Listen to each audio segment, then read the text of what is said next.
Good morning friends, welcome to study with Neelam. चलिए तो फटाफट देखते हैं बजट 2023-24 के कुछ हाइलाइट्स पॉइंट, जिन्हें हम वन लाइनर में फटाफट समझने की कोशिश करेंगे, जो हमारे एग्जाम के लिए इम्पॉर्टेंट है। हम यहाँ पर सिर्फ वही पॉइंट्स देखेंगे, ज़्यादा अंदर आपको ना परसेंटेज देखना है, ना ही आपको डाटा याद रखना है। क्लियर? जो डाटा इम्पॉर्टेंट है वो सारा का सारा इंक्लूड कर लिया गया है। चलिए तो देखते हैं। पहला क्वेश्चन है हमारा, चालू वित्तीय वर्ष में भारत की आर्थिक विकास दर कितना रहने का अनुमान व्यक्त किया गया। तो ये व्यक्त किया गया है 7%, जबकि 2023-24 में ये कितना रह सकता है 6.5%। ओके, चालू वित्तीय वर्ष में 7%, 2023-24 में 6.5%। अगला है पीएम गरीब कल्याण अन्न योजना। अन्न, ठीक है, अन्न योजना के अंतर्गत एक वर्ष के लिए अंत्योदय और प्राथमिकता प्राप्त परिवारों के लिए 1 जनवरी 2023 से इस योजना को फिर से शुरू किया गया है। तो याद रखिएगा, पीएम गरीब कल्याण योजना को कोविड-19 के समय प्रारंभ किया गया था 2019 में, और निर्मला सीतारमण जो हमारी वित्त मंत्री हैं, उनके द्वारा कहा गया है कि 80 करोड़ लोगों को इस योजना से लाभ दिया जा रहा है। ओके, और कुछ इंपॉर्टेंट पॉइंट्स है, जैसे पीए जो है हमारी निर्मला सीतारमण, इनका ये अब तक की सबसे छोटी बजट स्पीच थी ना, लगभग 87 मिनट की, और सबसे बड़ी कब दी थी इन्होंने 2 घंटे 47 मिनट की, 2 आवर्स 47 मिनट की। तो ये 2020 में दी थी। क्लियर? चलिए अगला बोल देखते हैं। स्वच्छ भारत मिशन कब प्रारंभ हुआ? 2 अक्टूबर 2014 से 20 अक्टूबर 2019 तक चला था ये। उज्ज्वला योजना 1 मई 2016 से उत्तर प्रदेश के बलिया जिले से प्रारंभ हुई थी। इसका उद्देश्य फ्री एलपीजी कनेक्शन वितरित करना था। पीएम जनधन योजना 28 अगस्त 2014 से शुरू हुई थी। इसका उद्देश्य जीरो बैलेंस अकाउंट शुरू करना था। तो देखो, केंद्र सरकार के द्वारा 2014 में जो बजट में उन्होंने योजनाएं दी थी, उनको 2023 के बजट से कंपेयर करके प्रस्तुत किया गया। तो इसमें बहुत सारे आंकड़े हैं कि भाई इन्होंने स्वच्छता मिशन के तहत कितने शहरों को स्वच्छ किया। ओके, उज्ज्वला योजना में कितने परिवारों को एलपीजी कनेक्शन दिए गए, इसी तरह से जनधन खाते कितने करोड़ खोले गए, कितने एलपीजी कनेक्शन दिए गए। तो वो डाटा में नहीं पढ़ना है, हमें याद रखना है कौन सी योजना कब शुरू हुई थी। क्लियर? ये याद रखिएगा अच्छे से आप लोग। अगला है पीएम विश्वकर्मा कौशल सम्मान योजना को पीएम विकास योजना भी कहा जाता है। इसका उद्देश्य क्या है? जो पारंपरिक रूप से शिल्पकार हैं, उन्हें पारंपरिक समर्थन देना, को वित्तीय समर्थन देने के साथ साथ बाजार उपलब्ध कराना, कौशल विकास करना और उन्हें डिजिटल शिक्षा प्रदान करना। किनको? जो हमारे पारंपरिक शिल्पकार हैं उन्हें, उनको क्या कहा जाता है? विश्वकर्मा कहा जाता है। अगला पॉइंट है हमारा, बजट 2023-24 में केंद्र सरकार ने कितने रुपए के खर्च का लक्ष्य रखा है? तो 45.03 लाख करोड़ का खर्च रखा है। इसमें रेवेन्यू रिसिप्ट कितनी है? 26.32 लाख करोड़ रुपए, और कैपिटल रिसिप्ट कितनी है? 18.70 लाख करोड़ रुपए है। बजट 2023 में वित्त मंत्री ने राजकोषीय घाटे का लक्ष्य जीडीपी के कितने प्रतिशत रखा है? तो याद रखिएगा, ये रखा गया है जीडीपी के 5.9%, या इसे पैसे में देखेंगे, रुपयों में देखेंगे तो कितना करोड़ होगा? 1.78 लाख करोड़। तो राजकोषीय घाटा क्या होता है? तो भाई राजकोषीय घाटा होता है जो हमारे टोटल खर्च और टोटल आय उसके बीच में जो वित्तीय व्यवस्था की जा रही है, इसे घाटे की वित्तीय व्यवस्था भी कहा जाता है। ओके, तो ये कितने प्रतिशत है? 5.9%। बजट 2023 में केंद्र सरकार द्वारा कितनी राशि का विनिवेश करने का लक्ष्य रखा गया है? तो ये रखा गया है 51,000 करोड़ रुपए, 51,000 करोड़ रुपए। अब विनिवेश क्या होता है? डिसइन्वेस्टमेंट क्या होता है? डिसइन्वेस्टमेंट का मतलब होता है जो सरकारी क्या होते हैं, उपक्रम होते हैं, सरकारी कंपनियां होती हैं, उनमें सरकार अब अपनी क्या करती है? हिस्सेदारी बेचती है। किसे? पब्लिक को। ओके, तो उसे क्या कहा जाता है? डिसइन्वेस्टमेंट। तो वर्ष 2023 में लक्ष्य रखा गया कि हम 51,000 करोड़ रुपए तक का विनिवेश करेंगे, हमारी हिस्सेदारी बेचेंगे। अब देखना ये होगा कि कितना इस लक्ष्य को पार कर पाते हैं, मतलब पहुंच पाते हैं इस लक्ष्य तक या नहीं। ओके, अगला है बजट 2023 में सबसे ज्यादा बजट किस मंत्रालय को दिया गया है? तो वित्त मंत्रालय को ही दिया गया है 16.89 लाख करोड़ रुपए। बजट 2023 में रोजगार से संबंधित घोषणाएं कौन कौन सी हुई हैं? तो pan India national apprenticeship scheme लाई जाएगी, unified skill India digital programme लाया जाएगा और पीएम कौशल विकास योजना 4.0 शुरू की जाएगी। तो ये इंपॉर्टेंट है, याद रखिएगा। अगला पॉइंट देखते हैं, कृषि से जुड़े स्टार्टअप्स प्रारंभ करने के लिए आर्थिक मदद देंगे और इसके लिए क्या बनाया जाएगा? Agriculture accelerator fund. Agriculture accelerator fund किसके लिए बनाया जाएगा? तो याद रखिएगा, कृषि से जुड़े स्टार्टअप्स के लिए। वहां आपको ऑप्शन डाल देंगे वो कि कृषि से जुड़े हुए ग्रीन प्रोजेक्ट के लिए। तो ग्रीन प्रोजेक्ट नहीं है, कृषि से जुड़े जितने भी स्टार्टअप्स होंगे उनको दिया जाएगा एग्रीकल्चर एस्किलेटर फंड से आर्थिक मदद। अगला है, कृषि क्षेत्र के लिए डिजिटल पब्लिक पार्टनरशिप के अनुसार स्ट्रक्चर फॉर एग्रीकल्चर की घोषणा की गई है। ठीक है, डिजिटल जो होगा उसके अनुसार क्या होगा, ये जो इंफ्रास्ट्रक्चर है उसे विकसित किया जाएगा। किसके लिए? कृषि क्षेत्र के लिए। प्रधानमंत्री मत्स्य योजना के लिए 6,000 करोड़ रुपए देने की घोषणा की गई है। डिजिटल पब्लिक इंफ्रास्ट्रक्चर का निर्माण किया जाएगा जिसका उद्देश्य खाद बीज की जानकारी देना होगा। ओके, मतलब आप किसानों को उनके मोबाइल पर ही इसकी जानकारी मिल जाया करेगी, ये व्यवस्था की जाएगी। ये बताया गया है 2023 के बजट भाषण में। नेचुरल फार्मिंग की ओर किसानों को बढ़ाया जाएगा, इसके लिए 10,000 नए बायो इनपुट रिसर्च सेंटर स्थापित किए जाएंगे। ओके, मतलब देश में क्या किया जाएगा? नेचुरल फार्मिंग को बढ़ाया जाएगा, फर्टिलाइजर के यूज को कम किया जाएगा। अगला पॉइंट मोस्ट इंपॉर्टेंट है, याद रखिएगा, कपास की खेती के लिए पब्लिक प्राइवेट पार्टनरशिप मॉडल को विकसित किया जाएगा। अब आपको ऑप्शन दे देंगे कि किसकी खेती के लिए पब्लिक प्राइवेट पार्टनरशिप मॉडल विकसित किया जाएगा, तो आपको वहां चूज करना है कपास के लिए। अगला है सहकार से समृद्धि प्रोग्राम। ठीक है, कोऑपरेटिव जो सोसाइटीज हैं उन्हें क्या किया जाएगा? कंप्यूटराइज्ड किया जाएगा। किस प्रोग्राम के तहत? सहकार से समृद्धि प्रोग्राम के तहत किसानों को एग्री सोसाइटी से जोड़ा जाएगा और लगभग 65,000 जो एग्री सोसाइटीज हैं उन्हें कंप्यूटराइज्ड किया जाएगा। ओके, डिजिटल लाया जाएगा। अगला है, किसान क्रेडिट कार्ड का बजट 20 लाख करोड़ बढ़ाने की सरकार ने घोषणा की है। इसे केसीसी भी बोलते हैं ना, किसान क्रेडिट कार्ड। वित्त मंत्री ने बजट 2023 भाषण में किस कार्ड को सरकारी योजनाओं का पहचान पत्र बनाने की जानकारी दी है? तो पेन कार्ड, क्योंकि आधार और पेन आपस में लिंक हो चुके हैं, तो अब पेन कार्ड आपको सरकारी योजनाओं में कहीं भी मांगा जा सकता है और यही सबसे इम्पोर्टेंट होगा। गरीब कल्याण अन्न योजना में मुफ्त राशन की सीमा 1 साल के लिए बढ़ा दी गई है, मतलब अभी बताया 1 जनवरी 2023 से शुरू हो गई है। फॉसिल फ्यूल पर आत्मनिर्भरता कम करने के लिए green hydrogen mission energy transition के लिए 35,000 करोड़ रुपए आवंटित किए गए हैं। मतलब ग्रीन जो व्हीकल हैं, ठीक है, एक बोलेंगे ना इलेक्ट्रॉनिक व्हीकल, इनको बढ़ावा दिया जाएगा और बजट इस तरीके से प्रस्तुत किया गया है कि जो इलेक्ट्रॉनिक व्हीकल है इनके प्राइस में भी अब वृद्धि हो गई है।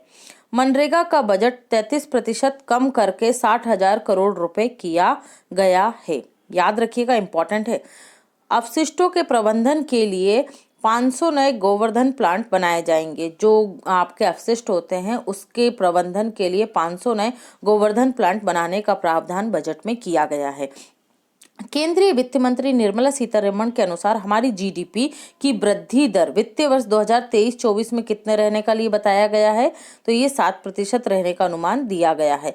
आर्थिक सर्वेक्षण के अनुसार हमारी वार्षिक जीडीपी की वृद्धि दर 2023-24 में कितने प्रतिशत रहेगी? 6 से 6.8% का अनुमान आर्थिक सर्वेक्षण में बताया गया है। शिक्षा क्षेत्र में जीडीपी का कितने प्रतिशत खर्च किया गया? 2.9%। स्वास्थ्य के क्षेत्र में कितना खर्च किया गया? 2.8%। ये क्वेश्चन बहुत पूछे जाते हैं, इसलिए डायरेक्टली आपको आंसर फॉर्म में यहाँ प्रोवाइड कर दिया गया, आपको सिर्फ डाटा याद रखना है।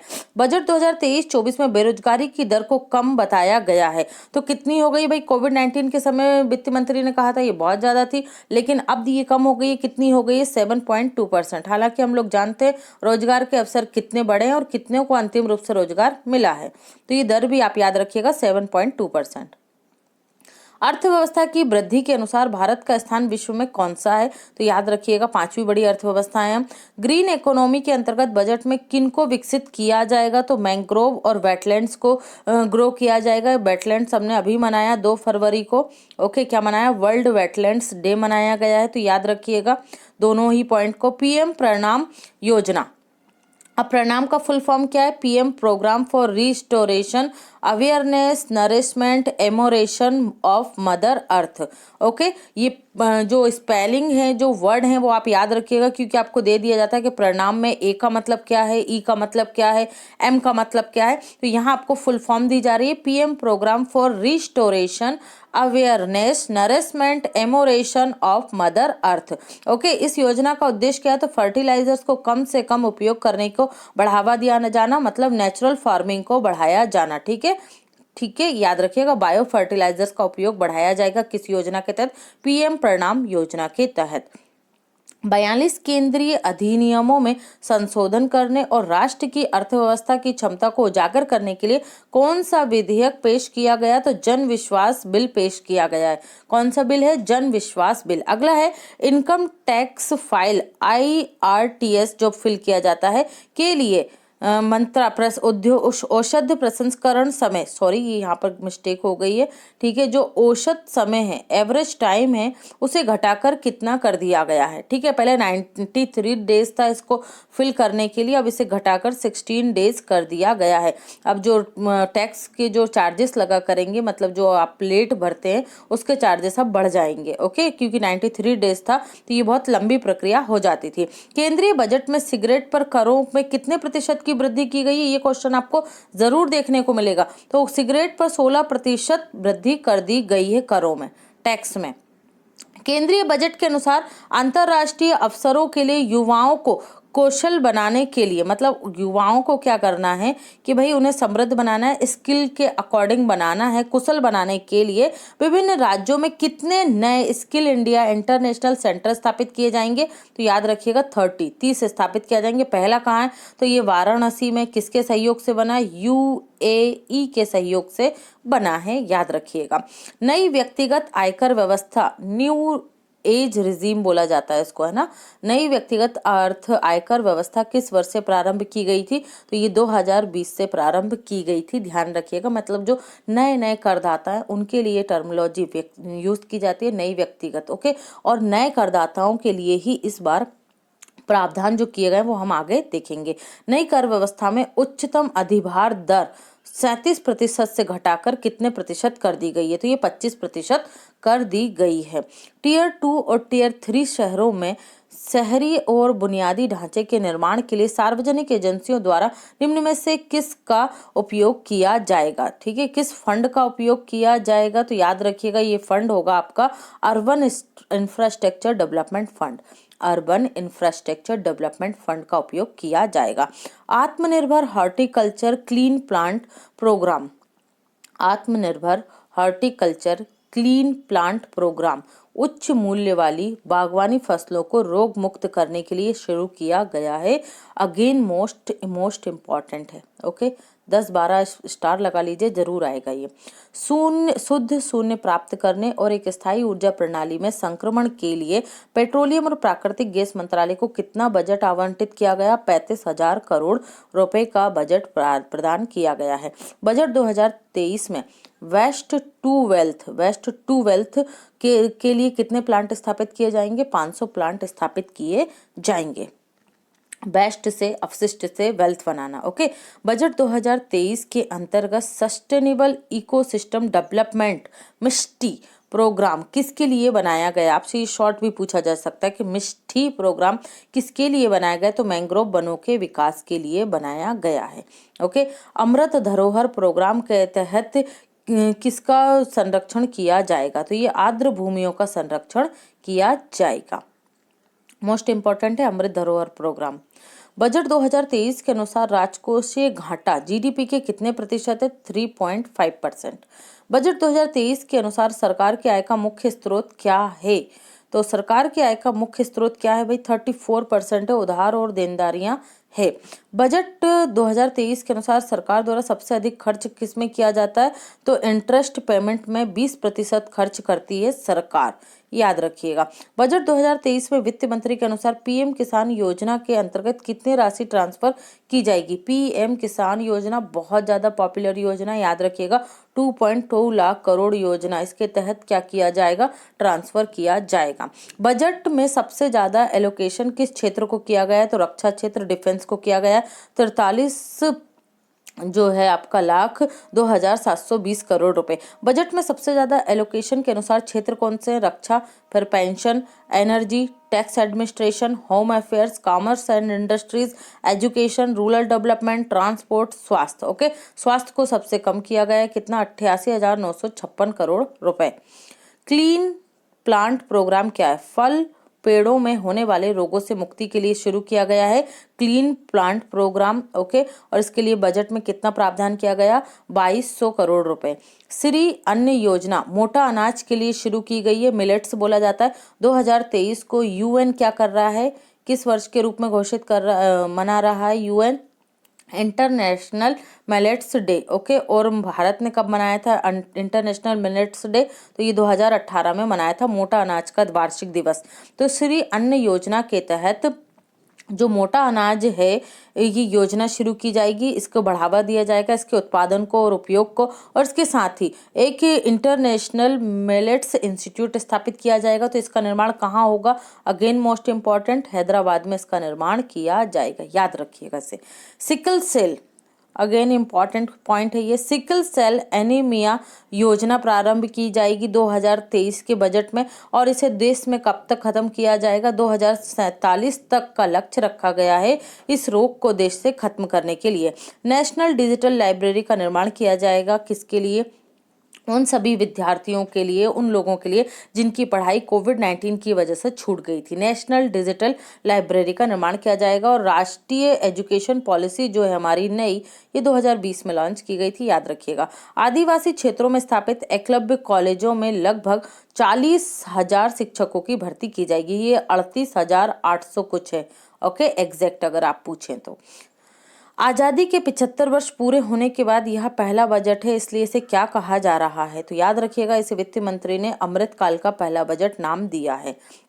सप्तऋषि योजना अगेन मोस्ट इंपॉर्टेंट है, याद रखिएगा। आपको सप्तऋषि में याद रखना है कि इसमें कौन कौन से क्षेत्रों को पूछा गया है। सप्तऋषि योजना के अंतर्गत कौन से बिंदु हैं? तो सामूहिक विकास करना, ठीक है, इंक्लूसिव डेवलपमेंट करना, डिजिटल ट्रांसफर इंफ्रास्ट्रक्चर विकसित करना, फाइनेंशियल सेक्टर में वृद्धि करना, इन्वेस्टमेंट में वृद्धि करना, ग्रीन ग्रोथ को बढ़ावा देना, और यूथ पावर में वृद्धि करना, और साथ ही हमारी क्षमता में वृद्धि करना, मतलब भारत की जो कैपेसिटी है उसको बिल्डअप करना, उसको बढ़ाना। तो ये मोस्ट इंपॉर्टेंट पूछा जाएगा। सप्तऋषि योजना के अंतर्गत क्या क्या आते हैं? 7 क्षेत्र। पीएम आवास योजना का बजट कितने प्रतिशत बढ़ाया गया है? तो याद रखिएगा 66%। और इसमें कितने करोड़ रुपए दिए गए हैं? बजट में से 79 करोड़ रुपए से दिए गए हैं। बजट के अंतर्गत ट्रांसपोर्ट इंफ्रा प्रोजेक्ट पर कितने करोड़ खर्च किए जाएंगे? तो 75,000 करोड़ रुपए खर्च किए जाएंगे। सीवर सफाई पूरी तरीके से कैसी होगी? मशीनीकृत होगी, मानव का इन्वॉल्वमेंट इसमें कम से कम किया जाएगा। 50 और नए एयरपोर्ट्स बनाए जाएंगे, हेलीपैड्स और एरोड्रम का निर्माण किया जाएगा। रेलवे के लिए अगेन मोस्ट इंपॉर्टेंट है, याद रखिएगा। बजट में रेलवे के लिए कितना प्रावधान किया गया? 2.40 लाख करोड़ रुपए बजट में जारी किए गए हैं रेलवे को। केवाईसी प्रक्रिया को आसान किया जाएगा। नो योर कस्टमर जो प्रोसेस होती है उसे आसान बनाया जाएगा। जेलों में बंद गरीबों की जमानत में मदद की जाएगी सरकार के द्वारा। प्रधानमंत्री कौशल विकास योजना ये हम देख चुके हैं, 4.0 फिर से लॉन्च की जाएगी। बजट 2023-24 में इनकम टैक्स पर आम आदमी को राहत दी गई है। इसमें 3 से 6 लाख रुपए तक जो होगा उस पर 5% टैक्स, 6 लाख से 9 लाख पे 10% टैक्स, 9 लाख से 12 लाख रुपए की वार्षिक इनकम पर 15% टैक्स, 12 लाख से 15 लाख रुपए पर 20% टैक्स, और 15 लाख से ऊपर की जो इनकम होगी उस पर 30% टैक्स आपको देना होगा। बजट 2023 के अनुसार 157 नए नर्सिंग कॉलेज स्थापित किए जाएंगे। फार्मास्यूटिकल्स क्षेत्र में अनुसंधान को बढ़ावा देने के लिए नए प्रोग्राम प्रारंभ किए जाएंगे। आईसीएमआर द्वारा चिन्हित प्राइवेट और गवर्नमेंट क्षेत्र दोनों साथ मिलकर आएंगे और रिसर्च को बढ़ावा देंगे, मतलब प्राइवेट और पब्लिक पार्टनरशिप को यहाँ पर इन्वॉल्व किया जाएगा। किसमें? जो आपका चिकित्सा क्षेत्र में, इसमें रिसर्च के लिए। वरिष्ठ नागरिक बचत योजना के तहत अधिकतम निवेश की सीमा 15 लाख से बढ़ाकर 2023 के बजट में कितनी कर दी गई? तो 30 लाख रुपए ये कर दी गई है। केंद्रीय घरेलू पर्यटन को बढ़ावा देने के लिए किस पहल को शुरू करेगा? तो मोस्ट इंपॉर्टेंट है, याद रखिएगा, देखो अपना देश योजना को शुरू करेगा। मोदी जी ने कहा भी था कि भाई एक साल में कम से कम 5 जगह तो आप जाइए अपने देश में ही घूमने, एक साल में। मिश्रित रबड़ पर मूल आयात शुल्क 10% से बढ़ाकर कितना कर दिया गया है? तो ये 50% कर दिया गया है। आपके लिए प्रश्न है, आजाद भारत का पहला बजट वित्त मंत्री R.K. षणमुखम चट्टी के द्वारा कब पेश किया गया था? ये रहे आपके ऑप्शन। 2 मिनट वीडियो को पॉज कीजिए और इसका राइट आंसर है आपका 26 नवंबर 1947। Right answer is C. Okay friends, तो ये था लेक्चर। आई होप आपको पसंद आया होगा। पसंद आता है तो वीडियो को लाइक कीजिए, शेयर कीजिए और स्टडी विथ नीलम चैनल को ऐसे ही लेक्चर के लिए सब्सक्राइब कर लीजिए। Thanks for watching and take care.